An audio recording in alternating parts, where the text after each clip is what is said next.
Basically আমার বাচ্চাটার এখন পরীক্ষা চলছে, আজকে থেকেই শুরু হলো পরীক্ষা। তো বাড়িতে বাচ্চাদের পরীক্ষা থাকলে বাবা মায়ের একটা টেনশন থাকে, বিশেষ করে যখন ছোট বাচ্চা থাকবে টেনশন একটা থাকেই, বড় হলেও থাকে। যেহেতু ছোট বাচ্চাদের ক্ষেত্রে অনেকটাই হ্যান্ড হোল্ডিং করে পড়াশুনো করাতে হয়, কখনো কখনো মাথা পারদ চড়েও যায়, চিৎকার চেঁচামেচিও হয় বাড়িতে, তো সেগুলো আছে এখানে। যে এই বিষয়ের সঙ্গে সম্পর্কিত, মানে যে প্যারেন্টিং, বাচ্চাদেরকে পড়ানো, এই বিষয়ের সঙ্গে সম্পর্কিত একটা বিষয় নিয়ে আজকে কতগুলো কথা বলবো। রিসেন্টলি একটা বই আমি পড়েছি, খুব ইন্টারেস্টিং একটা বই, পারলে আপনারাও পড়ে নিতে পারেন। বইটার নাম হচ্ছে good inside. Good inside, new York Times best seller, এবং ডক্টর বেকি কেনেডি বলে একজন আমেরিকান ক্লিনিক্যাল সাইকোলজিস্ট আছেন, তার লেখা, বেশ ফেমাস একটা বই। এবং তার একটা পডকাস্টও আমি দেখেছি, এবং সেটাও বেশ খুব ইন্টারেস্টিং, কতগুলো পয়েন্ট উনি বলেছেন। সেখান থেকে কিছু নোটসও আমি নিয়েছি, এবং মূলত দুটি বিষয় আমি আপনাদের সামনে আজকে তুলে ধরতে চাই, কারণ আমার মনে হয়েছে এটা শেয়ার করাটা দরকার। আমিও এখান থেকে শেখার চেষ্টা করছি, কিছুটা যদি আপনাদেরও কাজে লাগে তো ভালো হবে। প্রথম যে বিষয়টা, যেটা আমি এখানে নোটস নিয়েছি, সেখানে আমি সেটা পড়ি, যে নোটসটা আমার এখানে নেওয়া আছে। Instead of saying good job, ask questions so that your kid can tell more about the work they did. This would make them feel more enthusiastic.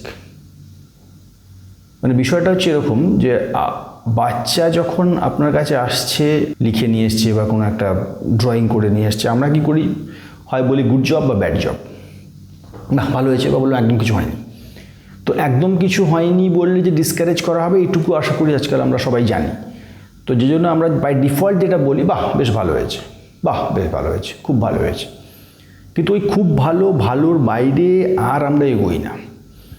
তো এটা কোনো কোনো জায়গাতে একটা সময়তে গিয়ে না একটা ফিডব্যাক সিস্টেমের একটা প্রবলেম হয়ে যাচ্ছে, কারণ মানুষের গ্রোথ হয় ফিডব্যাকের মাধ্যমেই। আপনাকে আমি যদি ঠিকঠাক আপনার কাজের উপর ফিডব্যাক না দিতে পারি, তাহলে আপনি ইমপ্রুভমেন্টটা করবেন কোথা থেকে? তাহলে শুধু গুড জব বলে ছেড়ে দেওয়াটাও কোনো একটা ভালো, সবসময় কাজের কাজ নয়। আপনি হয়তো ভাবছেন না, আমি তোকে এনকারেজ করছি, কারেক্ট, এনকারেজ করুন, বাট এনকারেজ আরও ভালোভাবে করা কী করে যায়, সেটাই এখানে ডক্টর বেকি কেনেডি বলেছেন তার বইয়ের মাধ্যমে। উনি যেটা সাজেস্ট করছেন সেটা হচ্ছে শুধু গুড জব না বলে আপনি প্রশ্ন করুন। ও যে কাজটা আপনাকে দেখাচ্ছে, সেই কাজটাকে নিয়ে প্রশ্ন করুন। ধরুন একটা ছবি ডেকে নিয়ে এসছে, সূর্যের রঙটাকে লাল না করে ও করেছে হয়তো অরেঞ্জ করেছে, আপনি ওকে জিজ্ঞেস করুন, বাহ খুব সুন্দর হয়েছে, কিন্তু তুমি এটাকে কালারটা, সানের কালারটাকে রেড না করে অরেঞ্জ কেন করলে? এটা তো রেড হতে পারত। তখন দেখবেন ওই এক্সপ্লেন করবে, না না এটা তো এখনও সূর্যটা তো সানসেটের সময় হয়নি, বিকেলবেলা, এখনও অতটা বিকেলও হয়নি, গোধূলি আসেনি, তো এখন আমি অরেঞ্জ কালার ওই জন্য দিয়েছি। বা তুমি এই জায়গাটায় নৌকোটাকে এতটা বড় কেন করলে, একটু ছোট কেন করলে না? ও হয়তো বলবে না এটা তোর কাছে আছে এই জন্য করেছি, দেখুন এই মানুষটার থেকে রিলেটিভলি এটাকে করেছি, এটা বেশি কাছে জন্য বড়। তো এই এক্সপ্লেনেশনগুলো ও দিতে পারছে কিনা, বা দিতে না পারলে সেটাকে নিয়ে প্রশ্ন করা। যখন আপনি তার কাজটাকে নিয়ে কোশ্চেন করবেন, what ever that question is, সেটাতে বেশি এন্থু পাবে, rather than saying good job, good job, good job. শুধু গুড জব বললেও যতটা না এন্থু পাবে, ওই জিনিসটা নিয়ে আপনি বুঝুন না বুঝুন প্রশ্ন করলে ওর এন্থুটা আরও বেশি পাবে, এবং ও পরের বার আবার কাজটা করার জন্য চেষ্টা করবে। তো এটা একটা খুবই ভালো ইনসাইট আমার মনে হয়েছে শেয়ার করা দরকার। তো এটা আমিও চেষ্টা করছি করবার, আপনারাও ভেবে দেখতে পারেন। আর একটা 2 নম্বর, উনি একটা ভালো লিডারশিপ বা প্যারেন্টিংয়ের ক্ষেত্রে একটা পাইলট মেটাফোর বলে একটা জিনিসকে উনি বলেছেন, যেটা একটা গল্পের মতোই বলা যেতে পারে। সেই গল্পটা আমি ছোট্ট করে বলছি। উনি ওনার ভাষায় বলেছেন, আমি আমার ভাষায় আমার মতো করে বলছি। ধরুন একটা প্লেন দিল্লি থেকে মুম্বাই যাচ্ছে, আপনি সেই প্লেনটাতে উঠেছেন, আপনি একজন প্যাসেঞ্জার। দিল্লি থেকে মুম্বাই যখন প্লেনটা যাচ্ছে, যখন প্লেনটা মাটি থেকে উপরে উঠে গেছে আকাশে, তখন টার্বুলেন্স হচ্ছে, প্রচণ্ড নড়ছে। এই টার্বুলেন্স যখন হচ্ছে, তখন সবাই খুব প্যানিক করছে এবং বলছে যে আরে ইস্যু কী হবে, কী হবে, কী হবে, গেল গেল গেল গেল রূপ একটা উঠেছে চারদিকে। তো সেই সময় পাইলটের একটা দায়িত্ব থাকে যে যারা প্যাসেঞ্জার আছে তাদেরকে শান্ত করা বা সাহস দেওয়া। তো সেক্ষেত্রে পাইলট, কে পাইলট তার উপর ডিপেন্ড করে বিভিন্ন রকম রিয়াকশন হতে পারে, এবং সেটাই মানে প্যারেন্টিংয়ের ক্ষেত্রে তার ইকুইভ্যালেন্ট আমরা টানবো।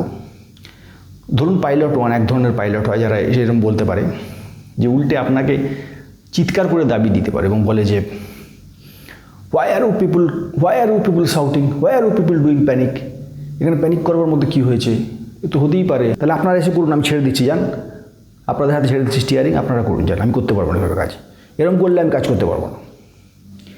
এটা হচ্ছে এক ধরনের লিডারের রিয়াকশন। আর একজন পাইলট 2 সে হয়তো এসে এরকম বলবে যে আপনারা প্যানিক করছেন, আরে প্যানিক করাটাই তো স্বাভাবিক, আমিও প্যানিক করছি, জানেন, দেখুন আমারও কীরকম ভয় লাগছে, প্রচুর বুক ধরপড় করছে, সত্যি এত টার্বুলেন্স হচ্ছে, আমি এরকম টার্বুলেন্স আগে দেখিনি। বাই দ্য ওয়ে, এখানে যদি কেউ থেকে থাকেন যেনারা এই পাইলট সম্পর্কে কিছু জানেন, একটু আসবেন, আমাকে একটু হেল্প করবেন, আমি নিজে জানি না কী করে এই প্লেনটাকে এখন আমি মুম্বাই অবধি নিয়ে যাব। তো এটা এক ধরনের পাইলট 2 এর রিয়াকশান। তো তাতে বেসিক্যালি যারা প্যাসেঞ্জার তারা আরও ভয় পেয়ে যাবে ন্যাচারালি। আর পাইলট 3 যিনি, সেই পাইলট কীরকম বলতে পারে, সে এসে বলতে পারে যে okay you people are panicking, I understand, panic করাটাই খুব স্বাভাবিক, আপনারা প্যানিক করছেন, আমি বুঝতে পারছি, আপনার জায়গায় যদি আমি থাকতাম অ্যাজ এ প্যাসেঞ্জার আমিও প্যানিক করতাম, কারণ এতটা টার্বুলেন্স হচ্ছে। কিন্তু বিশ্বাস করুন, আমি এই কাজটা গত 10 বছর ধরে করছি। এই টার্বুলেন্স হয়, এটা নিয়ে কোনো সমস্যার কিছু নেই, এটাকে কী করে হ্যান্ডেল করতে হয় সেটা আমি জানি, সেই জন্যই আমি এখানে এসেছি, সেই জন্যই আমি এক্সপার্ট, আমাকে আমার কাজটা করতে দিন। তবে আপনাদের কাছে একটা কথা আমাকে দিতে হবে, সেটা হচ্ছে আপনারা কিন্তু প্যানিক করবেন না। যদি আপনারা প্যানিক করেন তাহলে আমি কাজটা করতে পারবো না মন দিয়ে, তাতে আপনাদেরই ক্ষতি হবে, আমরা ভালো মতো পৌঁছতে পারবো না। আমি আপনাদের কথা দিচ্ছি, সেফলি প্লেনকে মুম্বাইতে আমি ল্যান্ড করাবো, আমাকে সময় দিন, প্যানিক করবেন না, ধন্যবাদ বলে সে বেরিয়ে গেল, দরজা বন্ধ করে নিজের কাজ করতে বসে গেল। তো এখন যদি আপনাকে জিজ্ঞেস করা হয় যে এই 3টে এক্সাম্পলের মধ্যে who is the better parent, who is the better leader, what will you say? It's obvious, pilot 3। আমরা প্যারেন্টিংয়ের সময় কখনো কখনো পাইলট 1 এর রোল নিয়ে ফেলি, কখনো পাইলট 2 এর রোল নিয়ে ফেলি, কখনো পাইলট 3 এর রোল নিয়ে ফেলি।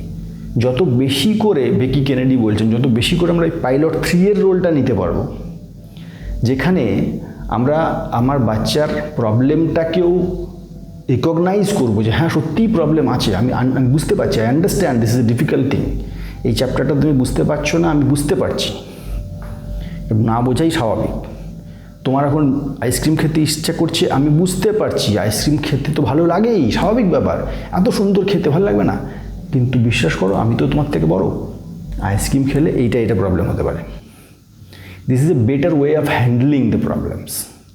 Calm, composed and setting boundaries. এই সেটিং বাউন্ডারিজ করা এবং উইথ এমপ্যাথি, মানে একদিক থেকে আপনার বাচ্চার সমস্যার প্রতি এমপ্যাথিও থাকতে হবে, তার সঙ্গে আবার বাউন্ডারিটাও দিতে হবে। এই দুটোকে একসঙ্গে আনাটা is very difficult as a parent. But আমি বলছি যে অ্যাটলিস্ট এই অ্যাওয়ারনেসটা যে আমি পেলাম, এটার জন্য আমি really thankful to this person who has written this. But আমি এই জন্যই শেয়ার করছি যে এটা হয়তো আপনাদের কিছুটা কাজে লাগতেও পারে, তো এটা একটু চিন্তা করে দেখবেন, ব্যাস এটুকুই বলার। নমস্কার।